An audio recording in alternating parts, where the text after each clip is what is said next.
मित्रों राम राम सा। मित्र तारा कई भाव होना चाहिए।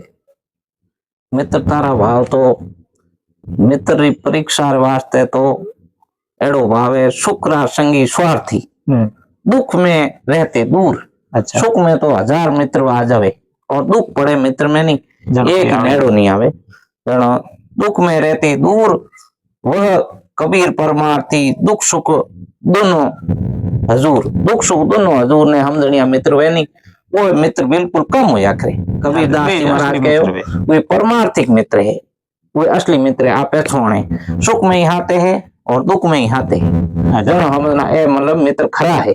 खरा है। हम कई मित्र एड़ा होया करे जका सुख हुए आप ओने हगरा खावलाओ पिलाओ और पार्टियों करो जनो धाते हो जावे उन आगे नौबत आवे के आगे जनो आगे जाओ परा बे मित्र नहीं है बे तो आपरे वे तारी धन दौलत उन्हें तारी मित्र नहीं 100 मित्रों में मित्र मिले है एक।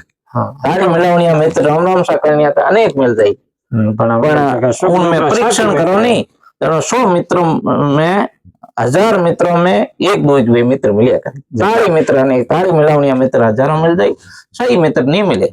इन वास्ते कबीर दास जी महाराज संशोधन करियो इन बात कहीं संशोधन करियो। सुख में संगी स्वार्थी और दुख में रहते दूर। अच्छा दुख में कबीर परमार्थिक दुख सुख दोनों संग दोनों हाथ दे जको खास मित्र है आ मित्र तारी विशेष पहचान है। सुख दुख रो साथी मित्र है वही सच्चो मित्र है। आई मित्र तारी विशेष पहचान मानी जी वही परम मित्र है।